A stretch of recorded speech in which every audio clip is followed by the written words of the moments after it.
लड़कों में receding hairline, hair fall, ये सब दिक्कतें अभी धीरे धीरे कॉमन होती जा रही है।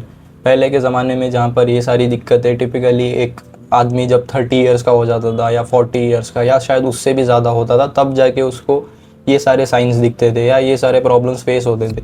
बट अब का ज़माना बिल्कुल बदल चुका है। अब एक यंग से यंग बंदे के भी बाल पूरे झड़ने लगे हैं, उसको रिसीडिंग हेयरलाइन होने लगी है। तो कुछ ना कुछ गलतियां ज़रूर होंगी जो हम अपने तरफ से कर रहे हैं, जाने अनजाने में ही सही, एंड मे बी उसी की वजह से हमें सारे अपने हेयर प्रॉब्लम्स जो है वो नोटिस हो रहे हैं। एंड इस वीडियो में मैं आपको वही कुछ रीजंस एंड उनके सोल्यूशंस दोनों ही बताने वाला हूँ। तो let us discuss about it. तो सबसे पहला रीज़न होता है हमारे जेनेटिक्स के बारे में एंड हमारे हार्मोन्स के बारे में।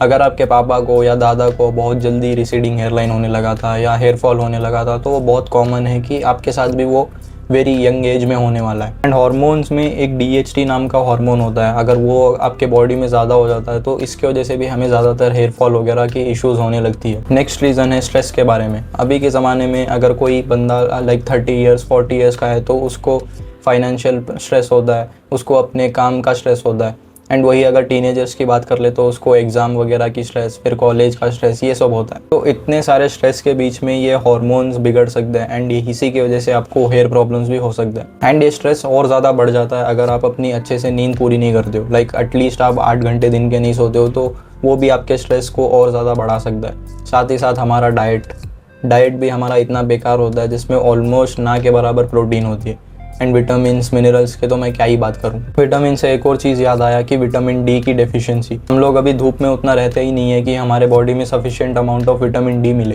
तो ऐसे विटामिन्स ना हमें बाहर से मिलते हैं ना अपनी डाइट से मिलते हैं, तो हम लोग उसमें डेफिशिएंट हो जाते हैं। नेक्स्ट रीज़न है हार्ड वाटर एंड पोल्यूशन के बारे में। अभी आप इंडिया की कोई भी सिटी उठा के देख लो तो वो ऑलमोस्ट वो पोल्यूटेड ही है।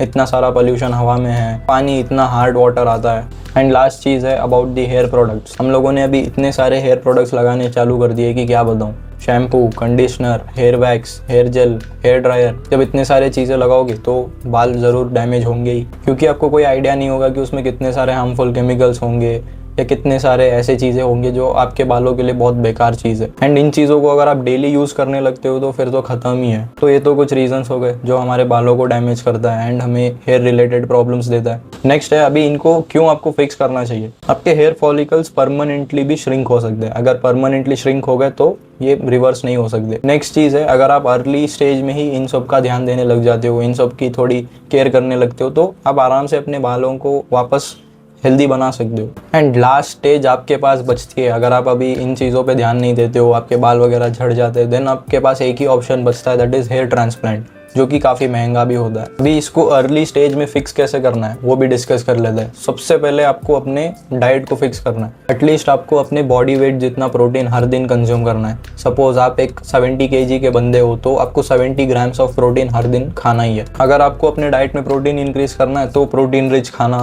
ऐड करना शुरू करो, जैसे कि दूध, दही, अंडे, पनीर। अगर नॉन वेजिटेरियन हो तो मीट।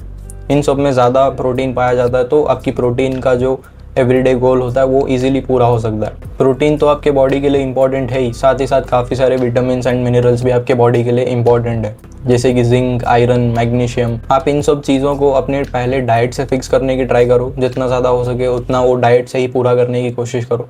अगर तब भी पूरा नहीं होता, तब भी डेफिशिएंट रह जाते हो, देन जाके आप सप्लीमेंट्स वगैरह कंज्यूम कर सकते हो। नेक्स्ट पॉइंट है अपने स्ट्रेस को जितना हो सके उतना मेंटेन करने की कोशिश करो, क्योंकि स्ट्रेस सिर्फ आपके बालों के लिए ही नहीं बल्कि आपके स्किन के लिए एंड अपनी ओवरऑल हेल्थ के लिए भी काफ़ी ज़्यादा हानिकारक है। तो अगर आपको अपने स्ट्रेस को बढ़ने नहीं देना है एंड अच्छे से मेंटेन करके रखना है तो एटलीस्ट आपको हर दिन 8 घंटे तो नींद पूरी करनी पड़ेगी। साथ ही साथ आप ट्राई करो कि आप हफ्ते में एटलीस्ट 3-4 बार वर्कआउट करो, एक्सरसाइज करो, या कुछ भी अगर रनिंग वगैरह करना है तो वो करो एंड अपनी बॉडी को एक्टिव रखो। हर दिन आप ट्राई करो कि एटलीस्ट 5 से 10 मिनट आप मेडिटेशन भी कर रहे हो, तो इससे भी आपका स्ट्रेस काफ़ी हद तक कम हो सकता है। नेक्स्ट पॉइंट है अपने बालों पे जितना कम हो सके उतना कम प्रोडक्ट्स लगाया करो। एंड शैम्पू, कंडीशनर जो भी आपको लगाना है वो आपके स्कैल्प के हिसाब से एंड अपनी बालों के टाइप के हिसाब से आपको लगाना है। इस पॉइंट के बारे में अगर और अच्छे से समझना चाहते हो तो एक डेडिकेटेड वीडियो मैंने बना के रखा है, तो उसको ज़रूर चेक करना। तो जितने भी पॉइंट्स मैंने इस वीडियो में बताए, अगर आप उनको बहुत अर्ली स्टेज में ही फॉलो करने लग जाते हो तो